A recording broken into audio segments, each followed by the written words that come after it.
It's a wonder what you'll find with an open mind. You may be surprised. Yeah, gotta get away from this illusion for the sake of the world. This delusion has gotta go.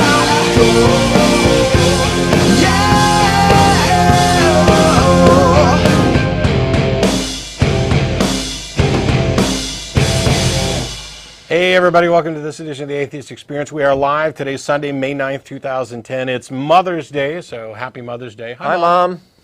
Well, yeah, it's a good time. Yeah. I'm Matt Dillahunty. Joining me this week, Jeff D. Welcome back. Thank you. How are you? Good. I'm good.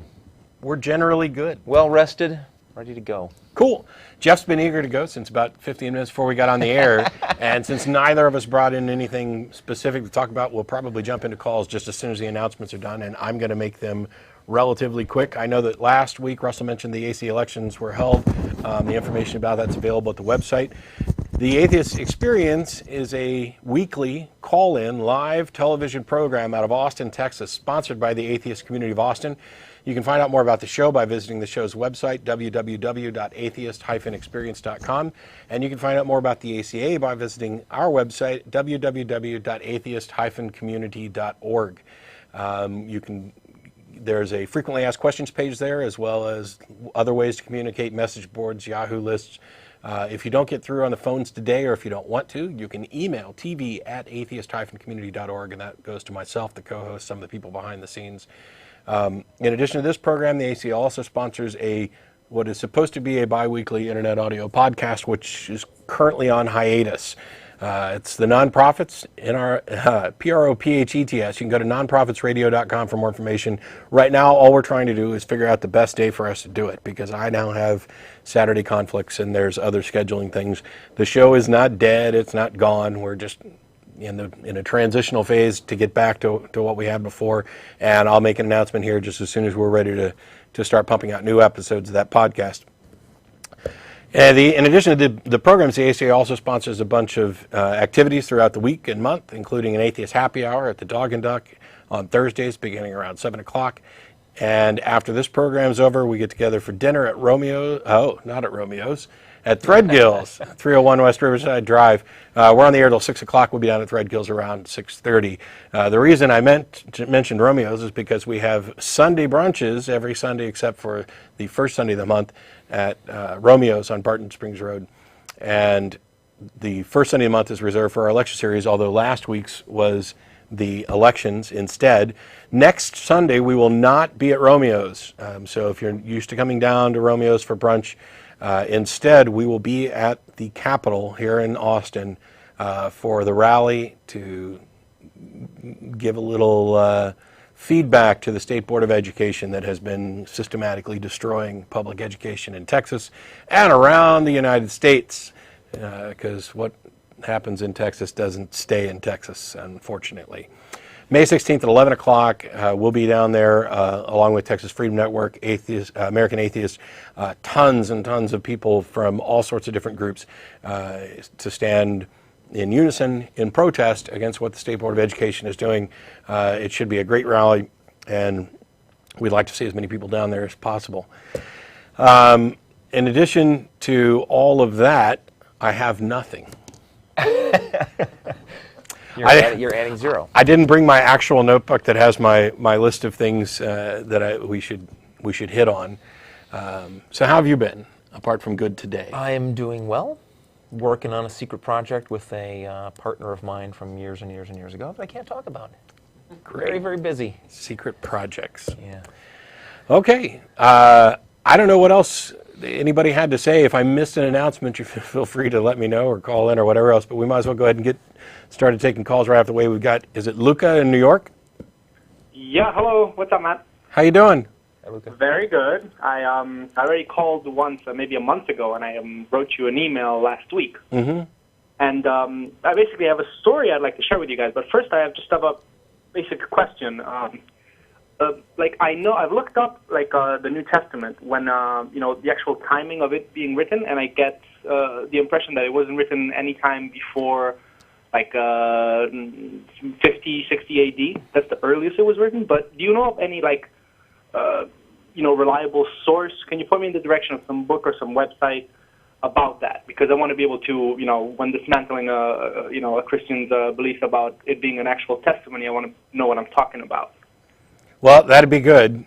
There's not a book that's leaping to mind, and actually probably one of the best things you can do. There used to be a website called earlychristianwritings.com, but I think it's been taken down, and that had a really good list of scholarly dates that had footnotes and stuff. Actually, if you go to, I hate sending it here right off the bat, but if you go to the Wikipedia articles for each of the books in the New Testament, they're fairly well sourced. At the bottom of the page, there'll be links to a lot of different books. The problem is there's not a great deal of agreement on when the books were written, and you're going to have arguments. The scholars who are reliably dating, for example, the Gospels to 70 AD after, you're going to find objections from Christians who are saying, well, the reason they dated that is because it mentions, the fall of Jerusalem, and that happened in 72 AD, I think. And right. So they dated after that, when really it was written before that, and it was prophetic. And Right. it's something that you're not going to resolve. There's a bunch of good resources. We have some book recommendations on the website, or we did have, and if not, I can look at putting together some of the ones that I've used. This thing's going to drive me nuts. The reason I ask is because you know the guy. You debated him and kicked his ass. Matt Slick, I think. Yeah. He's like ultra religious and whatnot. But I checked on his website, and he says, contrary to what some atheists say, it's very possible that it might have been written as early as 50 AD. And okay, that's still 20 years after Jesus was dead. And still, my question is, where does he, does he just pull that figure out of his ass? And if he's pulling it out of his ass, what does he just say 31 AD, as long as he's making it up? I was hoping there was some kind of, tangible reason to believe that one way or the other.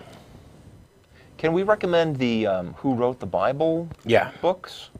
Want to mention those? Except that I don't have the info on it at the moment. One thing, though, that I'll recommend, and we can do some of this in email. For some reason, this thing's showing up as battery power, so it keeps dimming, even though it's plugged in. Right. So I don't know what's going on. One of the things that I'll recommend is that you avoid it entirely, because it doesn't matter. It doesn't matter if it was written by actual disciples the day after it happened. It's still not sufficient to claim that the events took place. It's still not sufficient justification that any miracle actually occurred. And one of the best examples, or one of my favorite examples, is that there are people that you can go talk to right now you can talk to the actual person who claims to have been abducted by aliens. Now, this is obviously a first-hand testimony in this case, and yet, despite the fact that you have first-hand testimony that you can investigate, and their stories are remarkably similar and share a lot of details, people generally don't believe them. So given that we have no idea who the authors of the Gospels were, we have no good indication of exactly when they were written. Most scholars don't hold that they were written by eyewitnesses. They don't read as if they were written by eyewitnesses. What reason does anybody have to have in order to claim that we should pay attention to what they say? And even if they were written by eyewitnesses right after the events, that's still not enough. It's no different from talking to alien abductees. Right. All right. Well, do you want me to share my story with you guys? Sure. Do you know about this group called Alpha? No. It's basically they sell themselves as let's explore philosophically the meaning of life. It's just a washed up biblical indoctrination kind of thing. But I did go to one of their meetings right next to my house, is where they happened to meet, and I was obviously the only atheist in the forum discussing stuff, and I told, I was kind of counting on them not really knowing much about the Bible, like many Christians don't, and I basically went on to tell them, there's so many horrible things in the Quran. They talk about, stabbing pregnant women in the stomach, and they talk about raping, all the stuff that is actually in the Old Testament. Yeah. And and they were all like really shocked. And they said, "Oh my God! See, this is exactly why it's better to be a Christian than a Muslim." And they went on forever about that. And then the instant I told them, actually, this is from Exodus, this is from all that, and it was the most amazing 180-degree turn. Oh no, this is that's the Old Testament. That doesn't count. And actually, I mentioned, oh yeah, this is actually from the first half of the Quran, though. It's not from the second half. Most because I was expecting them to, you know what I mean? Like say the whole Old Testament doesn't count thing, and yeah. So sounds like a good time. Yeah. Well, great. Well, that sounded like it was a lot of fun and something we probably should have done. Hey, that looks like it's working now. Thanks. Awesome. Well, thanks for calling. I'm going to go ahead and get on some other callers real quick. all right. Take care. Cheers. Let's go. All right. Bye. We've got Matt in Kokomo. Mm-hmm. How you doing, Matt? What's up, guys? I'm pretty good. How about you? Good. Pretty good. Well, first off, I'd like to say to Matt, if I did have to believe in a God, I think you would be you're logical, rational, and I think we should all. I'll release you from any obligation. Follow your example. But anyway, can you hear me? Yeah. Okay, sorry. Anyway, the question I had was, I was growing up in a Christian household, really a pretty hardcore Christian household, and once I hit about 20, I kind of I started thinking about things, and I'm like, this. There's like you. I believe that there should be like evidence, like really understandable evidence, to prove the existence in something like a God or anything like that. And I looked like you did, and I didn't find any. And so I guess I consider myself atheist, and I've pretty much been everything but disowned by my family because of that. And anyway, the point of my call is from a physics standpoint, I know that energy cannot be created nor destroyed, and if we have some sort of energy like that in our bodies, energy like that can only be transferred. So would that be sort of like maybe a quote unquote afterlife or something? I was wondering what you thought about that idea. Well, what's your definition of life? I mean, if it's the biological processes that make your body able to, remain animate, then no, because once your body's not doing that anymore, then you don't have life.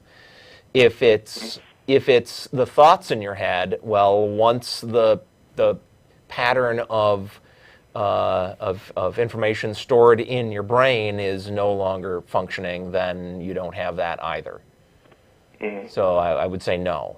Can't really make a good case for an afterlife on that basis. Now you can say, that you want your body to be put in the ground where it will provide nutrients to plants. You can do that. That's sustaining some other life, but it's not you getting to continue to exist. There's a lot of confusion when people start tossing around the word energy, because all of this New Age crap tends to toss around the word energy because it's prone to being used for equivocation.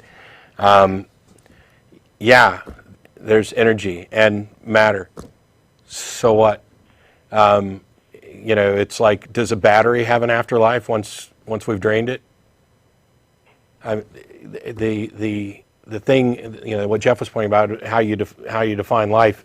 Nothing about who I am, or everything about who I am, I guess, is, as far as I can tell, the product of my brain, which is, yeah, there's energy there, but there's no identifiable mechanism for after I'm dead and my body begins to decay and the whatever energy there was, dissipates, etc., that this represents me in any sense, any more than, once we've drained the battery, it has an afterlife.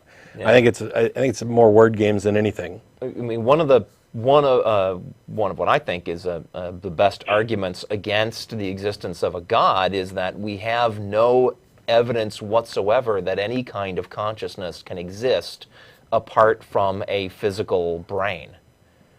You know, and that you'll find a lot of people who believe in gods also believe in ghosts and spooks and demons and afterlives and whatnot, because, you know, that once you take that on board, sure, I mean, you could have all kinds of people floating around without any bodies, but there is no evidence whatsoever that there's any such thing. Yeah, I think that the thing that just, it kind of, you know, that bothers me is, you know, I'm alive and conscious and I'm doing things, and then, you know, like, I know that one day I will die, and that, you know, just, you know, I've been told and believe that, you know, if there's nothing, like, it's just nothing after that, you know, like you don't be reincarnated or whatever you want to, you know, say happens to you, just like if there's just nothing, that's just unacceptable to me, and that's kind of scary in a way, because I want to exist, you know, in some way. You can, you know, start making a list of things that are unacceptable to you. You know, the fact that they're unacceptable does not mean they're not true. If you're concerned about living a good, long, healthy life, then the thing to do is to support research into life extension, right? Into medical technology and human life extension, because that's addressing the actual problem. You know, otherwise you're just you know, in denial. Yeah, you're saying I don't want to live in a world where I don't get to continue living. Well, how is that different from saying I don't want to live in a world where I'm not a billionaire? True. Yeah, I mean, there's no denying that the religious claims of afterlives it can make people feel good, just like that buying a lottery ticket and thinking about your chances to win the lottery and having those dreams and spending the money before you actually get it can make people feel good. But when you don't get it, you know, is that suddenly unacceptable? I mean, nobody's presented any reason to think that any of us are going to exist after we're dead. And there's the quote, which I'll paraphrase, which was originally attributed to Mark Twain, when he was asked about the idea of being afraid of being dead, and I'll argue that nobody experiences being dead. He said, "I was dead for 1 billion years before I was born and wasn't troubled by it one bit." Mm-hmm. I had a friend of mine. He considers himself atheist, and he, I guess, had a brush with death. He was walking down the street on a hill, and a car, like, I guess the brakes went out or something, and it actually rolled over him, and he just, like, instantly lost consciousness. And he says he remembers, like, just like seeing, you know, that light that everyone supposedly sees, and being very content, you know, where he was at. And then when he came out of it, he was, he turned religious on me, and I was just like, it's kind of weird. Everyone, go ahead. It happens. There are scientists who actually study near-death experience phenomena. And while we don't completely understand it, there's no reason to think that it's not just a dying brain, a malfunctioning, oxygen-deprived brain dying. And religions have, of course, heard these stories that people report from near-death experiences. And, you know, all of the stories you hear from religions about what you're going to see when you're on your way to heaven are all based on these reports of what people actually do experience when they're having near-death experiences. But there's no way to connect the dots there between, you know, the things that go on in your brain when it's shutting down and the idea that those are really images from some real reality that you're going to after life. Mm-hmm. You know? I think it would probably be just the brain's way of coping with a stressful situation, you know? Or malfunctioning when it's oxygen deprived. I mean, it'd be like pouring sugar in the gas tank type of thing. Right. So of course that's what you're going to hear, you know, is stuff that sounds like that. Well, fine. The question still is there any evidence that your consciousness could exist without your body? And well, there isn't. Yeah, and they've tested, by the way, near-death experience claims. One, people would claim they would float off the bed, etc., up towards the ceiling, but yet they could see and hear things that they shouldn't have been able to see and hear. So the simple way to test it is to put a note up on top of, for example, a bookshelf that they would be flying over, and then when they come back, ask them what the note was. They've done it for the people who've claimed astral projection and things like that, and it fails every time. The other thing to note is that people who have near-death experiences, for those who have the kind of the general, there's a light and a tunnel type thing, which to me, anybody who's fainted has probably seen a tunnel. There's a reason we call it tunnel vision in those situations, but for those people who don't experience the generic, for those people who experience specific symbolism and imagery, it almost always exactly matches the religious beliefs that they have. You don't have Hindus seeing Jesus. You don't have Protestants seeing the Virgin Mary. I don't know if this report that I read, I know you probably sure on time. I want to get to other callers. I just want to say one more thing. Sure. I read somewhere on the internet, like I said, I don't know if it's a really reliable source, but they said that they actually, weighed somebody, an actual person, before death and after death, and they said that, there was, a big, weight difference, on the energy or something. Yeah, it's just not true. And that made me think, energy doesn't have weight. Yeah. So right there's, that's a big question mark. It's the movie 7 Grams was titled after this. Is an old kind of urban legend thing that they claimed, it's the weight of the soul. And the fact is that the original experiments that this was based on were just inaccurate. I mean, you can go to Skeptic's Dictionary. It's skeptic.com, skepdic.com. I'm sure there's an entry there for 7 grams, weight of the soul, whatever. Okay. Cool. Yeah. All right, well, hey, thank you for taking my call, guys. I hope I haven't sounded too much of an idiot. No, you're that's fine. All right. This is all, all this stuff is engineered to be very compelling sounding and very appealing sounding, Mm-hmm. So it's natural for people to, when they hear these kinds of ideas, to go, oh, wow, maybe there's really something to that. I mean, that's why religions picked these kinds of things to say to people, because it's the stuff that we react to. But the bottom line always is there any actual evidence that this is really true? And I could imagine a scenario like what you were talking about with the kind of post hoc explanation where somebody has a near-death experience thousands of years ago or 1,000 years ago or whatever, and terrified of what they saw, regardless of what it was, they go to their holy man and say, what happened to me? And the holy man, being the skilled liar that most of them are, says, oh, well, you saw the afterlife. And this isn't tied to any religion. I imagine this is how the mythos of afterlives kind of gained a foothold in the popular thought. Right. So I felt a presence. Well, that must have been the great juju in the sky. Yeah. Oh, really? Well, there was this tunnel and a light at the end. Well, that was the light of the special place you get to go after you're gone. Yeah. And it's no different from, I was thinking about somebody and the phone rang and it was them. Well, God wanted you to talk to them, that kind of thing. But anyway, thanks a lot, Matt. Appreciate it. All right. Take care. We got Charles here in Austin. How are you? Doing well. Thank you for taking my call. Sure. Hi, Charles. Hello. I'm calling because I have the screener asked me if I was a theist. I told him I was a deist with theist inclinations. Okay. And the purpose of my call is because I'm terribly disturbed about what I see as the danger of new atheism, or what is probably more aptly described as sort of a reductionist materialism.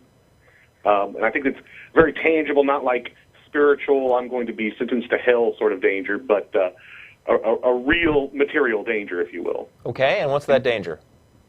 Well, first of all, I think the most obvious thing is that new atheism isn't primarily atheism, and it's almost structurally deceptive.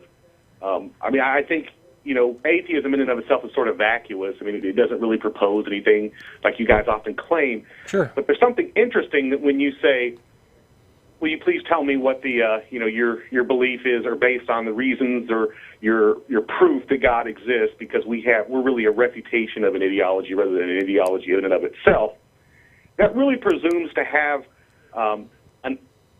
the mechanisms by which to judge the answer. It's not atheism from which we derive that. It's skepticism, science, critical thinking. That's actually what I was getting to. That's actually what you're not as well, if you're talking about philosophical atheism, because that's completely what you're not. Like in terms of Hume, I mean, science that you continually parrot as being some sort of redemptive primary mover here in material life is not skeptical in nature. The presumption of the uniformity of physical law throughout the universe. No, it's not a presumption. It's an observation.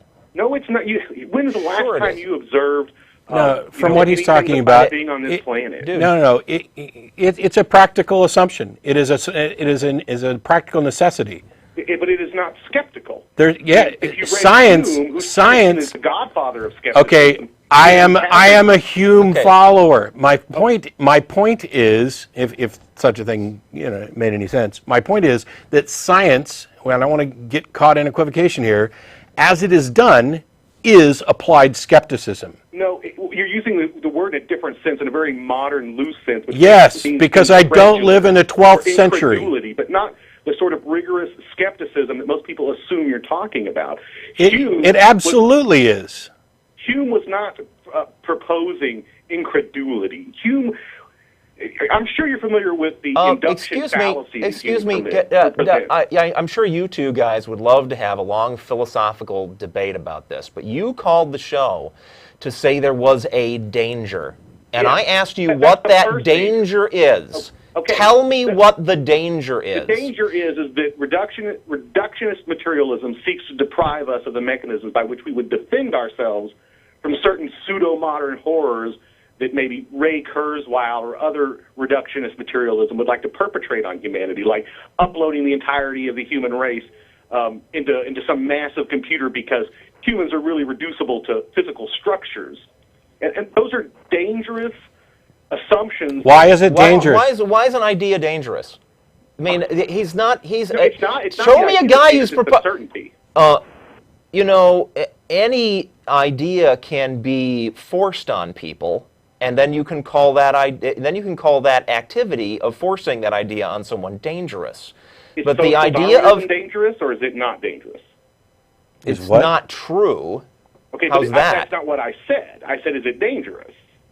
Well, are you saying that uploading consciousnesses would work? Would it work? I have no clue. Well, if it works, then isn't the underlying premise true? I think that's going to be nearly impossible to determine, and that brings us. Well, no. Hold on now. You're talking about this horror. Which is this about the nature horror of reality. You got to let Jeff talk. I know you can't hear him. He's trying to ask questions directly. You called in to tell us that we're dangerous, okay? And now we get a chance to defend ourselves. Okay. That's now, if your example of a horror that you think is led to by reductionism, yes, was uploading consciousness into a computer as if human beings were it could be boiled down to just material forces, right? Correct. And I'm asking you, do you think it would work? Because if you do think it would work, then the assumption that we are physical is true. If you don't think it would work, then the assumption that we're physical is not true, and you win. So either way, where's the horror? Where's the horror? Either it's true or it's not. Nobody's going to get uploaded if it won't work. Correct. I have the intuition. I mean, it's impossible to say at this juncture, but I have the intuition that it is not possible. Well, in any case, where's the horror? If it won't work, then where's the horror? Where's the horror? Yeah. Where's the horror in essentially convincing humanity that, I mean, I assume you're familiar with Ray Kurzweil and singularity? Yes, in fact, I agree with him. Okay, I assume that because you're a reduction. Okay. Well, did you assume that I agree with him? Sorry? Never mind, keep going. I'm having a little trouble distinguishing between the two voices. I'm sorry. Are you watching the show? I'm sorry? Are you not watching the show? Yes, but there is a delay, and it makes it a little tricky. All right, please. Go ahead. Trying to find out where this horror is that you think that there's a danger of our position leading to.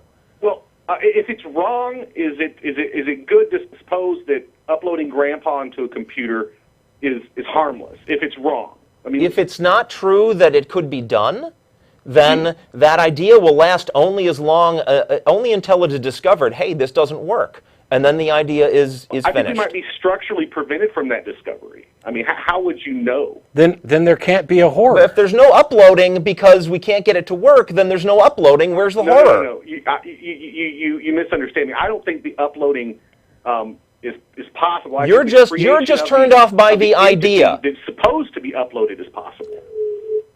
Well, okay. Well, scientists are not going to be uploading anybody if they can't.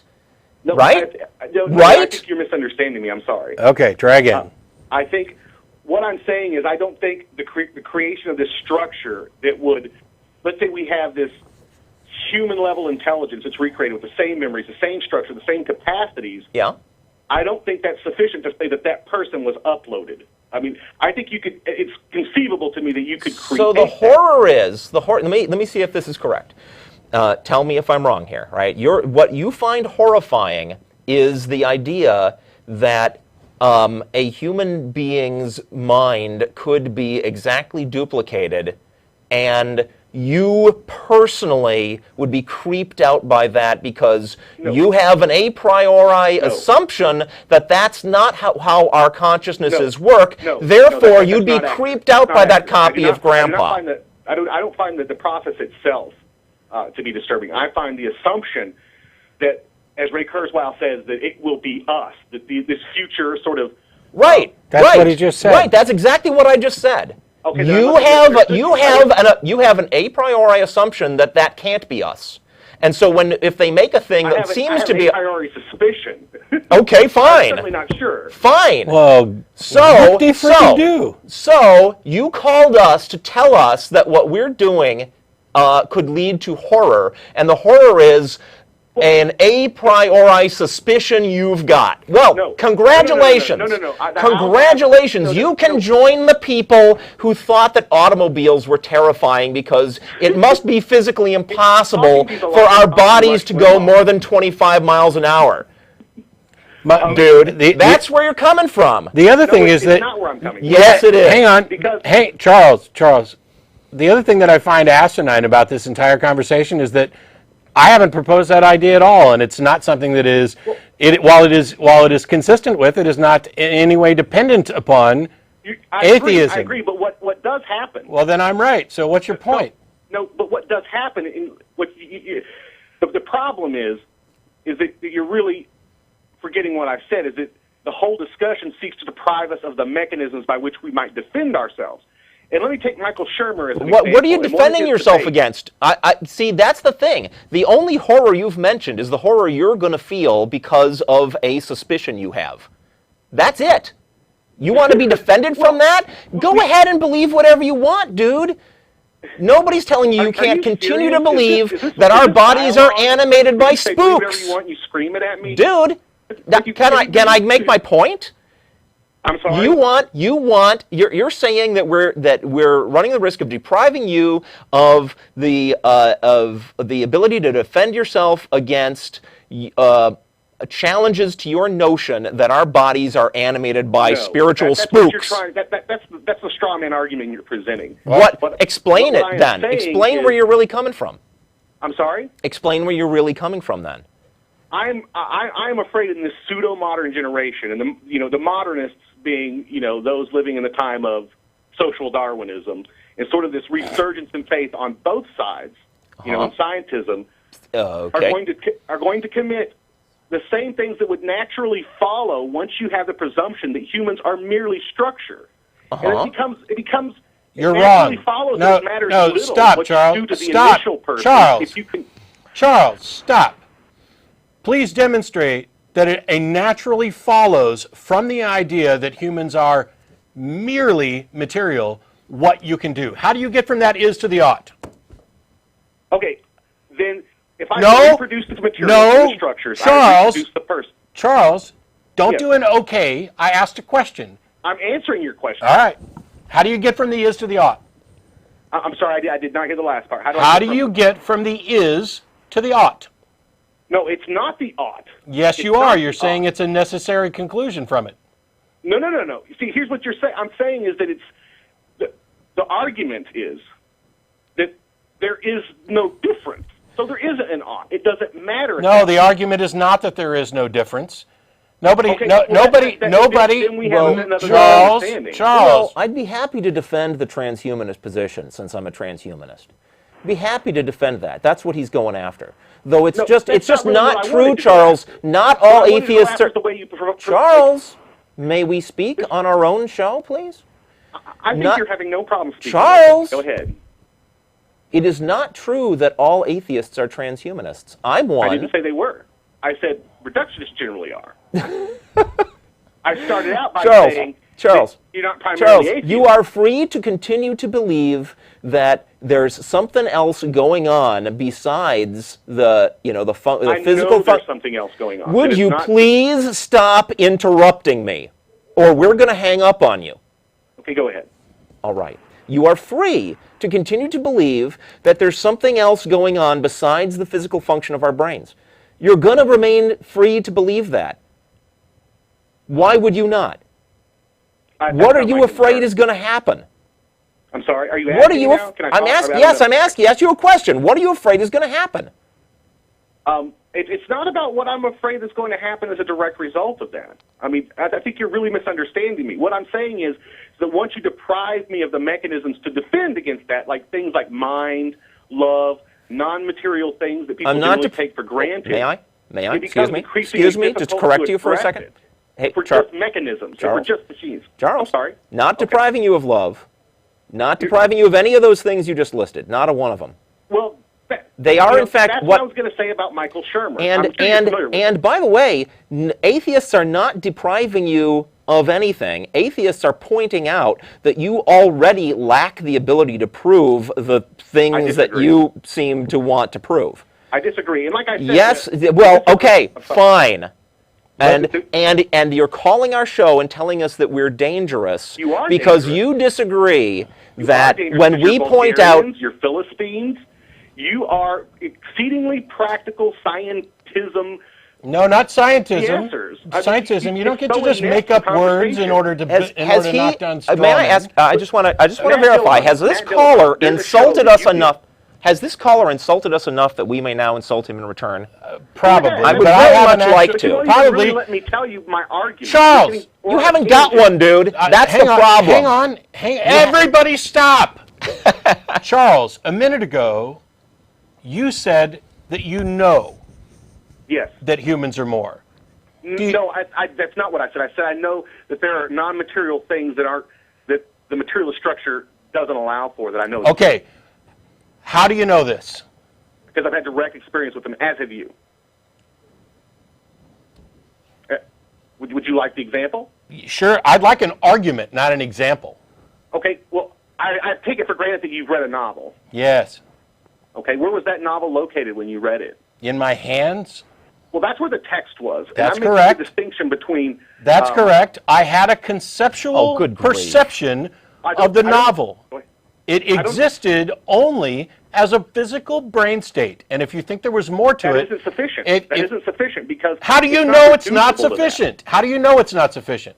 Because it doesn't take into account the two different minds that are involved in the ultimate fruition of the novel. To There- say that it's a there brain aren't- state for you isn't sufficient to take into account that brain which created it, that mind. Which The is brain not that created Michael it, brain that created it, has one conception of the novel, and the guy that reads it has a different conception of the novel. No, and that's inaccurate. That's really a rudimentary, insufficient understanding of it. Really? Because the object itself is not reducible. It's not to an one or the other. object.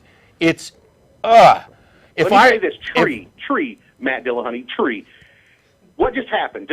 I'm not very specific. You but I said think a you saw word that conveyed an idea in the English language, which Exactly. brought into my, you're going to let me finish, or am I going to hang up on your ass? Which brought into my head the concept of a plant. there is in my head as a physical brain state, because of what you said, the concept. You do not get to conflate your idea of a tree with my idea of a tree and then say that because there are two ideas of a tree, there's something we can't explain. Because you got a brain, despite evidence to the contrary, and so do I. I think you're missing the point. Okay. I mean, you're doing the same thing you're doing to me, which is interrupting me. Dude, we have because let him go. the edges of perception, the basis of our understanding, we're hemmed in by illusions of meaning that materialism can't explain. It's not a sufficient framework. If I say I believe in a non-material being called God, no, you are asserting that it is impossible. Material science doesn't allow for that. No, sir. No, sir. You are asserting that it is impossible, materialistically, to account for thought. Please demonstrate that this is true, and not just a flat frickin' assertion from you. I did not say that. I said it is impossible to account for the thing called a novel. You're talking about thought. I'm talking about the novel. The novel. Now here's what I'm saying. That is an that abstract concept. I'm not suggesting. I'm sorry? The novel, as you're using it, is an abstract concept. I'm talking about... I don't believe in the ghetto of conception like you do. I don't believe that love is just a chemical fever with all this other poetic baggage. What else is it, and how do you know that it's more? You know what I think is dangerous? You know what I think is dangerous? I think it's dangerous that for us to be living in a world where we are in fact discovering the physical basis for things. And there's people like you. There's people like you. Yo, hey, you called us to call us dangerous. Right back at you. Okay? Cavemen like you who want to reject what has actually been discovered because it kind of creeps you out. What has been discovered? You are What has been discovered? What are you talking about? We know vast amounts about how the brain works. I'm not talking about the brain. All I'm right. talking about the mind. I've had my say, and you've had your say over and over and over again. What is the mind? What is the mind? Rather ineptly, like what is the mind? What is the mind? What is the mind? That's a great question. And because I'm a solipsist, because I am uncertain... You're a solipsist? I'm trapped like most people...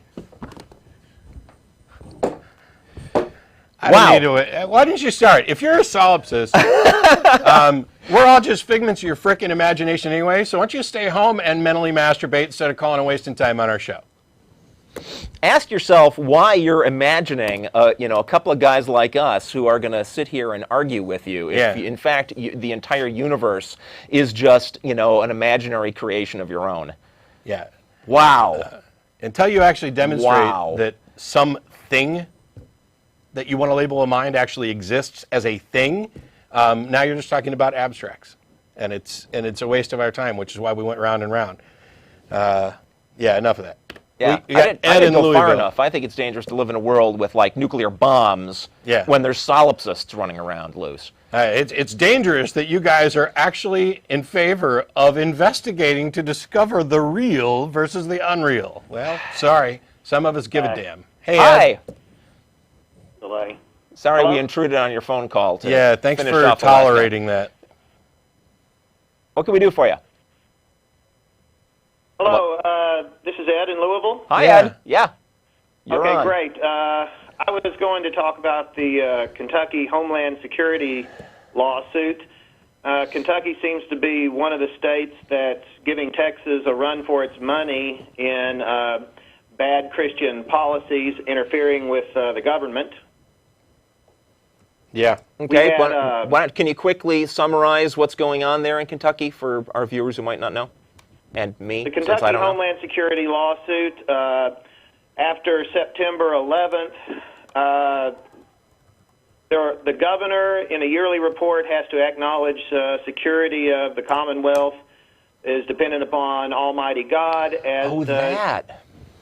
Right. As does in a yearly report, as does the EOC, Emergency Operations Center, in all its education and training materials, and a plaque has been posted stating, making a statement with that, also with Bible verses on it, posted in the state capitol in Frankfurt. That's just one of our many problems. We won that lawsuit at the district level. It is now in the appeals, and the state has written their appeal, and we're in the process of writing our response to that. Okay. Well, good work. How do you think that's going to go? We think that we're going to win. We won at the district level. Recently, the state Supreme Court also ruled against public funding to Baptist University for a pharmacy college because they were denying admission to certain individuals, such as homosexuals, into their college. There's been a whole slew of church-state separation violations here in Kentucky. Let's see, there was a high school football coach who took his players to a revival, and 7 of them got baptized. There's a lawsuit about a Baptist children's home that coerces children to become Baptist. There have been other laws. Recently, they had the 21st Century Bill of Rights. This one actually was not passed, but it would have amended the Kentucky Constitution, claiming that it could ignore the United States Constitution via the 10th Amendment. And it would have made it illegal any law from the federal government that limited the posting of the 10 Commandments. It also had some other right-wing stuff in it. Let's see, about guns and ammunition. Let's see, know that basically any law that, all these laws would be voided.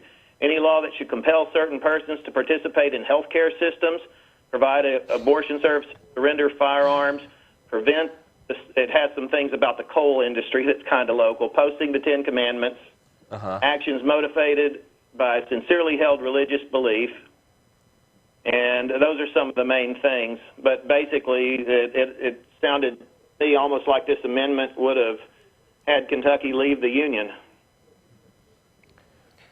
I thought they were all going to move to South Carolina, but Yeah, I was looking forward to that. That you remember when some fundamentalists wanted to, they wanted to pull up stakes and all move to, was it South Carolina? I think it was South Carolina. I was looking forward to that because I thought then we just build a wall around it and we're done. But South Carolina was one of the states that, hope you still hear me, South Carolina was one of the states that I was thinking of when I said one of the states giving Texas a run for its money. I'm in big support of the May 16th rally. I won't be able to be there. But Ed, are you with an organization in Kentucky then? And what's your organization? I am a member of a couple of national organizations, American Atheist and Freedom from Religion Foundation, and I'm also highly involved in the Louisville Atheists and Freethinkers. Cool. So who is actually behind the ongoing lawsuit? The lawsuit is American Atheists. Okay. And they have been victorious, and because this one actually compels individials, government officials, to make statements, it goes beyond any claim of ceremonial deism. And we firmly believe that we'll probably be victorious in this, and the fact that the state Supreme Court ruled correctly in a recent church-state separation lawsuit regarding the funding to a pharmacy college at a Baptist university, we think that bodes well for us. But you never know. Yeah. Well, very interesting. Yeah. Good luck out there. All right. Thanks, and you guys do a great job. Thanks, Ed. Thanks for calling, man. And if you guys have all this stuff going on in your area, if you don't have a local group, obviously you can start up a local group. It's really not that hard. Ours started with an ad in the newspaper and grew from there. I realize that, people have often asked, why would you atheists get together to talk about not believing in stuff? And we don't. we get together, first of all, because we like to socialize with people, but also we talk about the things that we do believe in and the things that we do care about. And about how to defend ourselves from efforts by others to get us to believe in some things that we don't believe. Yes, and when you take away our defense... Oh, never mind, I won't. I'm still baffled. How can I take... Oh, boy. And by the way, just to backtrack a little, If you're a solipsist, aren't you taking away your own defense? Just I don't know why a think about that solipsist for a would be while. concerned about uploading of consciousness into a computer. All he has to do is believe that it doesn't happen. Well, he's not still on to ask, and for that I'm almost willing to thank God. But we got Kyle in Abilene. How you doing? Kyle? Kyle? Oh, hello. Hi. Kyle. Hey guys, how you doing? Good. How are you?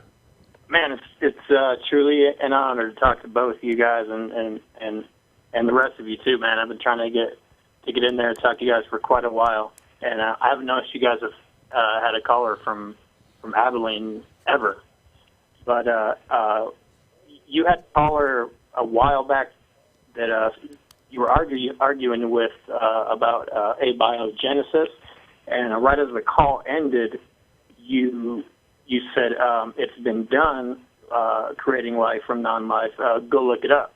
And as an atheist, I was surprised by that. So I did a little bit of research, not very thorough, but I just found the experiments in the 50s. The Miller-Urey experiments? The what? Miller-Urey experiments in 53? Yeah. Those aren't the only ones. Those aren't the only ones, but yeah. And there was like 7 of the proteins that were required for life. Sure. Out of the 27. Yeah. So has there been experiments recently? There are ongoing experiments all the time. And John Oro's done experiments as well. You can look those up. No, we haven't produced every single element or every single protein that's required for life. The point was that from non-living material, we have produced living material, the basic building blocks of life, amino acids and proteins. That's it. Okay. That's all you need to kill off. And we don't have to, shake up a test tube and apply electricity and have a frog come out. Their argument is that it is impossible for life to come from non-life. And we've already demonstrated in the laboratory many, many times that the basic building blocks of life can actually come from non-living material. And as long as that's possible, the rest is possible. Okay, yeah. I mean, I didn't expect yet, like you said, like a frog to come out, but Yeah. I was thinking, all the building blocks would need to be there. No, and there's lots of different objections too about whether or not they're left-handed or right-handed, and people say, and the point there is that you don't get to define what. It's like the people who claim that if the Earth's tilt was slightly off, life would no longer exist. Well, yeah, life as you know it, but what other possible life is there? They're making a broad statement that absolutely, under no circumstances, can living material come from non-living material. Therefore, we need this supernatural God guy to intervene. And what science has done is demonstrated, you know what? We can get some of this living material from non-living material, and we've only been working on this for about 50 years or so. Okay. That makes a the lot life more itself sense had now. millions and billions of years. So. Okay, one more quick question that's been bothering me. I watch a lot of debates with Dinesh D'Souza and Hitchens and some of the other guys. And morality comes up, and the theists like to bring up, well, where do you get your basis for morality? And I'm always screaming out, well, I provide the basis for that morality, and to me, it's kind of irrelevant where the basis comes from, and it doesn't really matter as long as the group as a whole agrees on what's going to perpetuate, the community. Yeah. Does that make sense?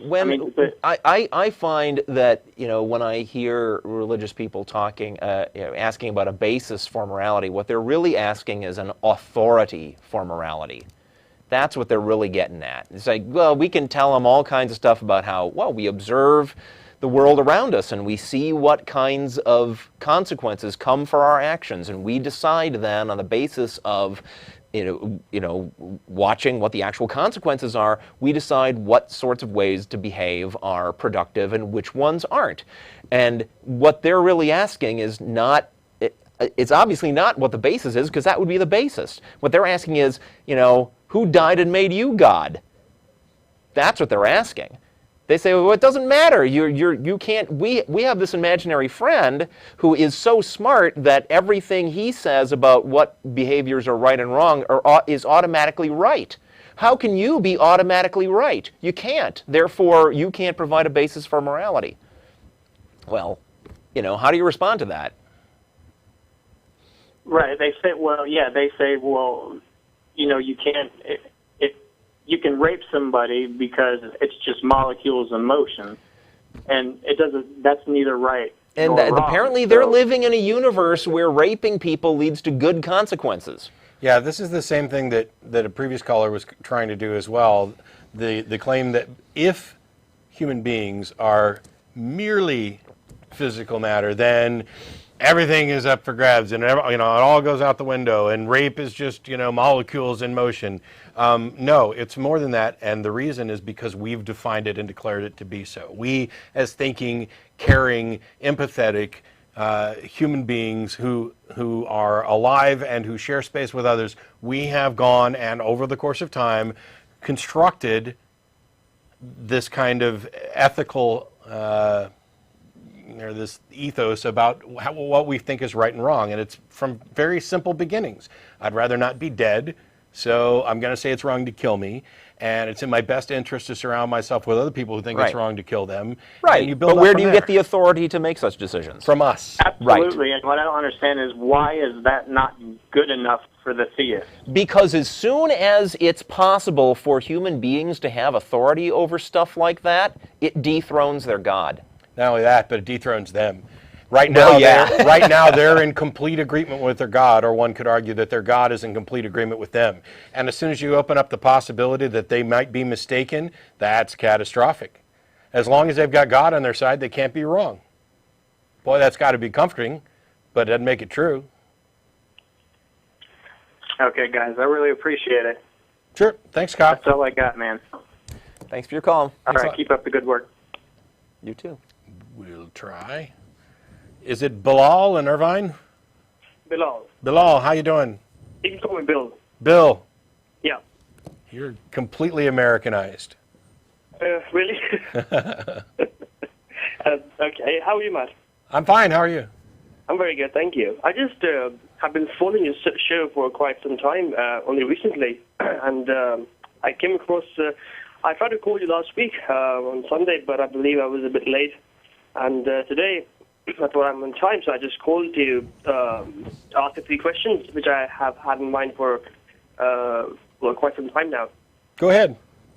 Well, as you may be informed by now, is that I come from a Muslim background, and there's one question that I really have had in my mind ever since I was a child, and I've been asking this question to lots of people, the preachers, my parents, my associates, and everybody else around me. And the question is, why is it that the sole reason I'm born in a Muslim family? Can you repeat that? The one reason that I'm born in a Muslim family, and I've been raised as a Muslim. I've been brought up as one. I've been taught those teachings and not taught the teachings of Christianity or other religions that surround me. Why does that make me correct, and why is it that the Christian who has been brought up in his Christian house, he's been told that he's correct and everybody else is going to hell, and in my case, I'm going to hell? I mean, isn't the same thing, isn't the same way that I feel about Islam is how the Christian feels about Christianity? I mean, who's right then? Who is right? Well, you can't all be right, but you could all be wrong. Correct. That's why we rationalist, skeptical types go back down to the core question: can any of you prove that any of the supernatural entities that you believe in actually exist? Well, that's a good question. And as soon as you can't, then we say, okay, so we set that aside. Those people, that group can't prove that their God exists. This other group can't prove their God exists, and we're atheists because we haven't found the group that can prove that its God exists yet. That's correct. I mean, I've been thinking about that question, you know, like, is there anything that is going to put on my faith and say this is correct because, you know, I've got the evidence or anything for that matter that points remotely to the idea that I'm correct. And I was looking for that. And I went through all the people who've been healed, or so they say, and I just saw that these things were common between Muslims, Christians, Hindus, and everybody else. Yeah. There's nothing special in any particular religion. Now, the funny part, though, is that if I choose to leave Islam, if I choose to be an apostate, I face death threats. Yeah. We wouldn't call that funny. I'm glad that you're able to call that funny, a funny thing. I mean, the thing is that why do they have to take matters into their own hands? Why can't God himself be good enough to deal with me? I mean, why do they have to... Their God is so weak and feeble that he has to send them out to kill you. Exactly. I mean, what the hell do I do then? I mean, I have to also say that, this may sound really stupid, but I have been, ever since a child, I was told about hell and heaven. And whenever the thought of leaving the religion comes to my mind, I immediately face this fear, this frightening fear of hell, which has been programmed into me as a child, and I just can't get rid of it. And a lot of people can't. And it's one of the things you can ask yourself is, if there was a God, would he have to resort to that kind of fear tactic in order to, you know, convince you? I'd recommend Ayaan Hirsi Ali's book Infidel. Mm-hmm. Outstanding, especially if you're talking about, you know, her transition from Islam to atheist. Oh. But yeah, this threat of hell, I mean, it exists all over the place, and it makes no sense to me why, if there was some kind of loving God, that they would resort to that. I can tell you my personal experience in my deconversion moment. Mm-hmm. I had the benefit of having been raised to believe in a loving God who and a just God who cared about me and was not a jerk. That's and true. So, you know, when I started having questions, it occurred to me, well, the God that I was raised to believe in is not going to punish me for using the brain and intellect that he gave me. And that thought allowed me to put all the fear of hell and punishments and all that aside and just look at the facts rationally. And any God who would punish somebody? Any God who would punish me, that's right, as Matt said. Any God that would punish me for that, that's a whole other question. That's a God I'd have to be on the other side of. But, exactly. But within 5 minutes, after having freed myself of those fears, I realized I'm an atheist. I can't believe this stuff anymore. And today you sit there and you have absolutely no fear. No. Anything whatsoever supernatural. No. I still have fear of the followers, but not of any supernatural things now. That is quite impressive, really. Yeah, you know, and people will talk about, you know, the praying, etc. And there were people who were praying for God to, you know, take me out. And if I thought for a second that their God could give me so much as a hangnail, I might be a little worried, but I don't. I'm no more afraid of the God of Christianity or the God of Islam than as I am of, you know, the boogeyman or anything else. You know, it's a very funny thing you say that you're actually fearful of the followers, because I just realized that's exactly my case now. Yeah. I'm more afraid of the death threats and the fact that I'm going to have a sword. And in your case, it's not an irrational fear.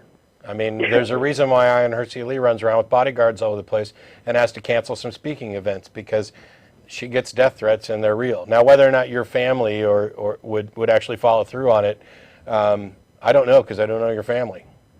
No, my family wouldn't be such a problem, but the people, like people in the Muslim community here, they wouldn't be very pleased. Yeah. I mean, it's really a big scare. I mean, you see, this is one thing I actually really want to emphasize on, but I really can't do it, because if you talk about this in public, they say, you know, you're an infidel, they label you one, and then you get all the hatred. They don't listen to you, do they? And all they say is, you know, you were never a true Muslim. By the way, I forgot to do this the other day, and this is not meant in any way to necessarily insult you, but I missed out on Everybody Draw Muhammad Day. No, you didn't. It's the 20th. It's the 20th? Yeah, it's still Why coming were up. the schools doing it early? I don't know. There's probably Well, I'm doing multiple. it anyway, so I drew my Hey, stick every finger. day is Everybody There we Draw go. Muhammad Day. So there I am. For all those people who said I was afraid to be an infidel against religions other than Christian, I'm an infidel with respect to all of them. And, you know, a stick figure. And there were people who were upset about it and they run around changing it. As somebody who plays tabletop fantasy role-playing games, I'm not only going to draw Muhammad, I'm going to write up his stats. Cool. So you can beat him up in a game. That has to go on the blog. Or team up with him. You could make him a good guy, I guess. That has to go up on the blog. Anyway, Bill, thanks a lot for calling. I appreciate it. Thanks a lot, man. Nice talking to you. Cheers. Thanks for your call and good luck. Goodbye. We got Ted in Dearborn. How are you? Oh, real good. How are you? Not bad. I'm calling about the Texas rewriting history thing. Yeah. I'm just wondering. You guys are Texans, right? Yeah. Do you know the history of Texas? Where it came from? No. I'm a No. transplant. I know a little bit about it. I know just we're both. smidgens. We were born elsewhere and migrated. We got to Texas as fast as we could, as they say. Wow, this is really surprising to me because what I've heard is, and I'm not a historian, but I've heard that the war between Mexico and Texas was like the first war about slavery on this continent. Am I right or wrong? I don't know. Don't know. Okay, well, this is what I've heard. Okay. Spain, when they made the land available, I think it was like 20,000 acres or 2,000 acres, a lot of land, they were giving it to people, and they could come in, and as long as they farmed it, they could have it. But they also had to convert to Catholicism, and they could not have slaves. So when the and they did that so they would discourage Americans, because Americans was predominantly Protestant at that time. In fact, they didn't even celebrate Christmas until about Civil War time. That's when Congress still met on Christmas Day up until around the Civil War. But that's beside the point. When the Texans were settled over there, they had papers for their slaves saying that they were indentured servants, that they weren't slaves, to give to the government, so they could see, oh, we don't have slaves. And they signed papers saying that they would convert to Catholicism. And then when Mexico broke away, they made slavery really, anti-slave. Everybody was anti-slavery except for the United States. We were a third world country at that time. And so when Mexico said, "Hey, you guys either become Catholics or and get rid of your slaves or get out of our land," they didn't do it. And so they went over and they were going to get them out of the country or kill them. And the big massacres happened, and the United States, they fanned the flames of patriotism and anti-Catholicism and went in there and they grabbed up Texas and they took it all the way to California. Okay, well, I don't know any of this, and I learn about the war is that Davy Crockett and Daniel Boone and John Wayne were at the Alamo, and that's it. I'm pretty sure John Wayne wasn't. Yeah, And while you're I don't have any way of verifying it, I really don't. I'm not that much of a historian for this type of stuff. What's happening? I mean, if there's any truth to this, I would think that you would kind of seize upon this because why? Well, because your government is trying to institute state religion. Okay, this is something that they fought against. Okay, it's something that our whole country ran from England because that was a Christian nation. My question is, what difference does it make what happened 150, 200 years ago in Texas? I think he's talking about the revisionist history the Board of Education is trying to institute. They're using I got that. I'm trying religion thing as just a wag the dog thing. What the State Board of Education, though, is doing is not, it's different. It's not, you've heard things like, oh, they removed Thomas Jefferson. No, they didn't. Thomas Jefferson's still going to be in the books. What they did was they removed him from a particular section. They are not there is, in some aspects, some revisionism going on, but it's basically spin. They are promoting an ideology. Thomas Jefferson was removed from a section that talked about influential authors that influenced revolutions, and he was removed and replaced with John Calvin and others. That's the type of thing that's going on. But what's already happened is we don't even know anything about what happened between the war between Mexico and the United States. I mean, they've already pretty much taken that out of our history books already. Have they? I don't know. Well, you don't even know anything about it. I didn't grow up in Texas, and I wasn't reading some of these other books by Michener. Look, Ted, my objection is this claim that they've removed this, and yet you know it. I don't disagree with you that there are problems here. My thing is that you're starting to sound like almost a conspiracy theorist that they're trying to remove this. Oh, you're not going to learn this stuff. And then you're pointing to me and saying, well, see, you didn't learn it. Well, I didn't grow up in Texas, and I didn't give a damn about history when I was a student. That's why I don't know it. Obviously, if it's not like the history of Texas has gone missing. It's not on a milk carton. Well, you won't find a whole lot of it. I mean, it's like you ask a Japanese person about Pearl Harbor, and they don't know anything about it, There is an issue right now with the Texas State Board of Education. They are putting a certain fundamentalist right-wing spin. They're trying to institute that in the textbooks that will be used in Texas. It is a problem. But it's a very specific kind of problem, and that's what Matt is trying to point out. I don't think it's just it's kind of like an ongoing problem that's been around for some time. Well, yes, that's true. The whole idea of the winners writing history, sure. Yeah, I mean, all the different colonies, they were all different religions. Maryland was a Catholic colony, and... Well, there's nothing in the Constitution that doesn't stop a state from founding its own religion, only Congress. Actually there is. It's called the 14th Amendment that extends the first. Well, what does that say? That all of the things that apply to the federal government apply to the states as well. Oh, okay. I'm glad to hear that. You're upset because I don't know Texas history, and yet you didn't know the 14th Amendment. See, but nobody's taken the 14th Amendment away. It's still there. Oh, I'm not blaming you. I'm like I say, it was news to me when I even heard anything about this, and I was kind of hoping that you being from Texas, you would have had some. I'm not from Texas. Living in Texas. If you caught the start of the show, I believe Matt mentioned that there will be a gathering at the Capitol to protest the shenanigans of the State Board of Education.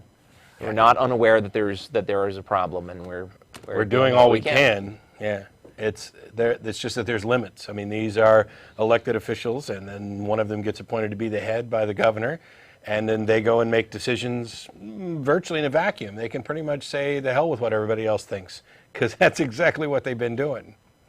So we're part of a rally. The ACA isn't organizing, but we're part of it. Next Sunday, beginning at 11 o'clock at the Capitol. We're hoping to have thousands of people down there to let the State Board of Education know that while they can continue to revise history and ignore the public and pollute the minds of the next generation, they can't keep doing it with people remaining silent. And I think once this issue gets a little more attention, I hope we'll see quite a few more of them voted off. I hope you're right. All right, Ted, thanks a lot. All right. We got Shane. You there? Yes, I'm here. How you doing? Hi. What's up, Shane? My family is mostly believers, and I'm an atheist. Mm-hmm. My brother's about 8 years old right now, and he's starting to learn about God and wanting to go to church. Mm-hmm. And his father is really supportive of this. He wants him to learn about God and all this. But I think he's too young to be learning about this, especially in the way that the church tries to teach it. And I think he should at least wait until he's old enough to make a rational decision about it. But the fact is that I'm 15 years old, and I have to live in this house for a few more years before I can get out on my own. And even then, you're not going to have an effect on how your brother's raised, really. Yeah, you're limited in what you can actually do. Yeah. But you can still be an honest, caring brother to your brother, and nobody's too young to start learning to think critically. You still there, Shane? Yes, I'm here. Okay. You don't have to. You don't even have to do it in a religious context. There's plenty of ways to introduce skepticism and critical thinking, which I would argue even most religious people would think are valuable tools, to kids. Science fairs. Russell talked about teaching Ben the real versus imaginary stuff. So there's plenty of options, and especially as a big brother, because he's probably looks up to you right now and probably will for a long time. Yeah, he does. I just want to get some advice. I want to make sure that if I do something, it's not going to cause too much of a problem in the next couple of years while I'm still living in this house. Well, I mean, you have to be the judge of that. We're not in your situation. We can't tell you what the boundaries are in your family. But, another thing is a lot of people go through believing in religion for a few years and then get out of it. I did, Matt did. Even if you see your little brother going religious for a while, that's not the end of the world. He's 8 years old, and he's going to largely believe what he's told. But you can be there for him. You can give him honest answers to questions he has. You can give him useful advice, and then see what happens. I mean, obviously, your parents aren't making. Do they know you're an atheist? Well, my mom does. My stepdad does not. I don't know how he'd react. Yeah, so you've got the extra complication of step parents and siblings, etc. I'm reluctant to give any advice at all, considering you're a minor. What I tend to tell, I've had like 15-year-olds write before and say, look, I'm an atheist, but my folks are making me go to church and whatnot. And what I tell them all is, until you are self-sufficient, you're stuck in their house, and do what you can and continue to be the same respectful, caring, loving kid that they've always known. And if they make you go to church, go and take lots of notes and ask lots of questions. And that way they'll know that your atheism is not just a phase or an act of rebellion, that you have openly and honestly considered what their religion has to say, that you didn't shirk, you weren't afraid of church, and that type of thing, and that you came to a conclusion on your own. And if they can't respect that, then they don't really have a good understanding of what it means to respect and care about somebody. But you are, stuck until you're self-sufficient. And the best thing is that, it's obvious you care about what happens to your little brother. And so I'm not too worried about either of you. It may not be easy. You might find yourself in difficult situations, but if you are, honest and continue to care about the truth and your brother, and you're not trying to necessarily subvert what your parents are doing or what your stepdad's doing, I think you'll probably come out okay. All right, thank you. Sure. And somebody wanted to point out that teaching your brother how to figure things out for himself, this process of discovery, of investigation, is valuable. I mean, I don't think that you just happened to decide one day to be an atheist. You probably had a similar process of investigation and discovery, and I think that those are things you can teach. All right, thank you. Thanks for your call, and good luck. Yeah. As a reminder, after the show's over here in about 10 minutes or so, we get together and go to dinner at Threadgill's on Riverside Drive. Any atheist or atheist-friendly person is welcome to come to any of the ACA events. You don't have to be a member to attend. But if you're coming down to preach, proselytize, provoke, or pontificate about solipsism, please don't. We got Sean in the Bronx. How are you? Hey there, guys. Good evening. Thanks for taking my call. Sure. I was wondering if you know anything or have any opinions regarding presuppositionalist apologetics. Is this the there must be a rational reason thing? Well, it's. I mean, to be honest, I'm not exceptionally familiar with it. I'm familiar with it more from a DVD with Douglas Wilson and Christopher Hitchens called Collision. You might be familiar with it. I haven't watched that yet. And Douglas Wilson uses this tactic of apologetics, this presuppositionalist tactic, specifically Van Tillian presuppositionalism it's called. And as I understand it, basically it says that the Bible is the source of truth, and since it's the pillar, the foundation of truth, you have to assume it, and to try to disprove the Bible or to try to argue against God, you need to accept the logic that the Bible provides you with. Well, that's bullshit.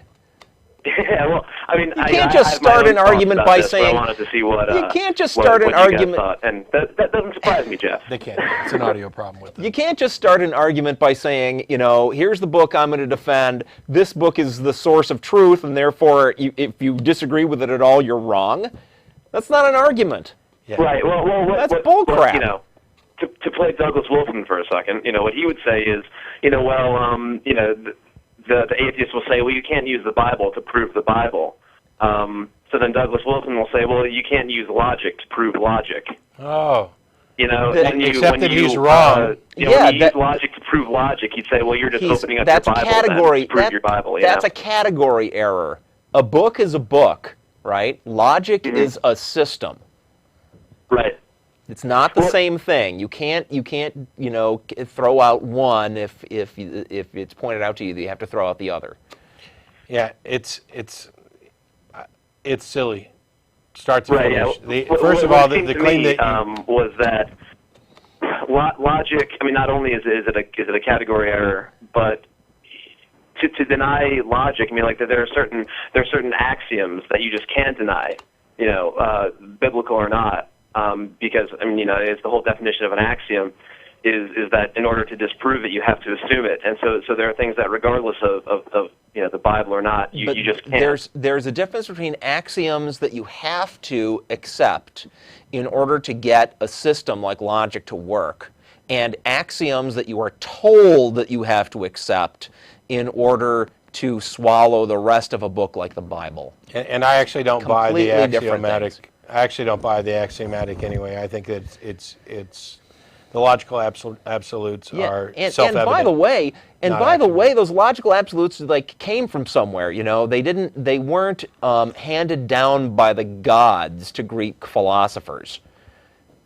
The whole system was developed, and some bits of it turned out to be, these things just seem to obviously be true all the time.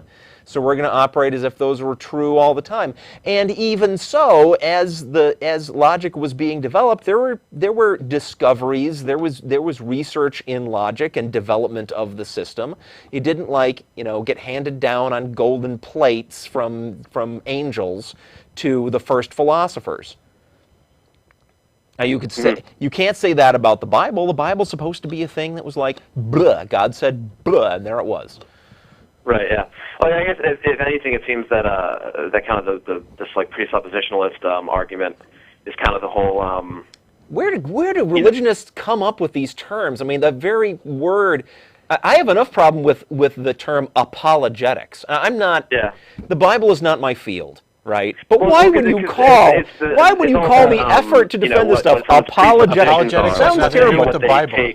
Okay, fine. On assumption, but why would the person who uses the presuppositionalist argument assumes the Bible from the beginning, where they say that other people just assume logic from the beginning? I'm just saying the word apologetic sounds terrible. It's like, this is my apology. I believe all this stuff. Here's my apology for believing all this stuff that I can't prove. That's probably not what it means. Like I said, it's not my field.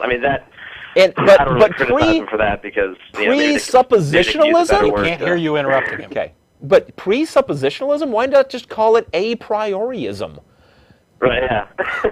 Well, that has fewer. Does that have fewer syllables? What? It might. What on earth? Might not sound as pretentious, but maybe in any case, anybody who hasn't seen this this documentary Collision between Douglas Wilson and Christopher Hitchens, he uses that a lot. I suggest it just to expand who's ever hey, you know what? experience of arguments. You know what? If I presuppose that he's wrong, then he's wrong. There you go. Because Matt, of course, Matt here is the source of all truth. Yes. That's what We had a guy the board has been telling me. Was that guy before the show told you you were a god? Something like that. I hope so. All right, well, that doesn't surprise me that those are your opinions. That's pretty much what I thought. But so just quickly then before I leave, last time I called a while back and just brought up the Christian side hug video really briefly. However, there's a newer video, which hopefully you've seen. And if the Christian side hug video is possibly satire, this one, unfortunately, I'm convinced isn't. It's the Insane Clown Posse's latest single called Miracles. Yeah, I've heard about it. I haven't paid any attention. I haven't seen it. I've heard about it. I haven't paid attention to ICP. You don't pay attention to ICP? No. That's a shocker. Yeah. Well, I mean, if you're in the mood for entertainment, I'd suggest if I'm in the mood for entertainment, I'm not going within 10 frickin' miles of ICP. Just like imagine the worst teleological argument that you can imagine, like the most pitiable argument from trees ever. Yeah, I heard a bunch of people taking it to task. We're almost out of time. I got to let you go. Yeah, sure, please. Thanks very much for taking my call, guys. You take care. Thanks, Sean. We have Ryan in Milwaukee. Are you calling to correct us?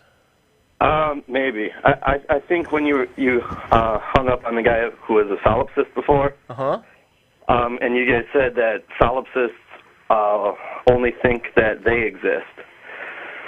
But I think what I take it is that a solipsist believes that their first person experience or their first person perspective is undoubtable, and it's the only thing that cannot be doubted. Okay, I'd still have hung up on him. I'm sorry, what's that? I'd still have hung up on him. That's bullshit. Well, that's how I actually believe that. I mean, okay. I think, no. I'm not saying that. Go ahead. There's things I know with extreme certainty. Like I know with almost 100% certainty that I'm on the phone right now, that I'm talking with you guys, that you two exist. But there's still a possibility that I could doubt. There's still some, sliver of a doubt. Whereas the fact that I exist, I can't even begin to doubt that. That's something that I can't even. I don't even have a sliver of doubt about that. Of course not. Yeah, that's now we have to extend that to every single thing that you think, right? True. And that's the point where I have a problem. That sounds to me like what you're saying is a solipsist is a guy who goes on the assumption that everything he thinks is right. No? What are you saying then? That the only thing he can be certain of is his own existence. Exactly. The only thing that I can be absolutely certain of is that I exist. Yeah, and because on that front, we could be living in a matrix, brain in a vat, etc. There's always some doubt for something, but the only thing that you can't doubt is that this first-person perspective, this first-person experience. But I can doubt that your first-person experience is. We're out of time, and you're wrong because we're out of time, and you're wrong. But I'll have to hold that to next time. Thanks to everybody. There's the crew who can't show themselves because we're out of working cameras in the back. Thanks to Jeff and everybody else for coming in. Don't forget, next Sunday the 16th we'll be at the Capitol, 11 o'clock. Come on down, and we'll be at Threadgill shortly.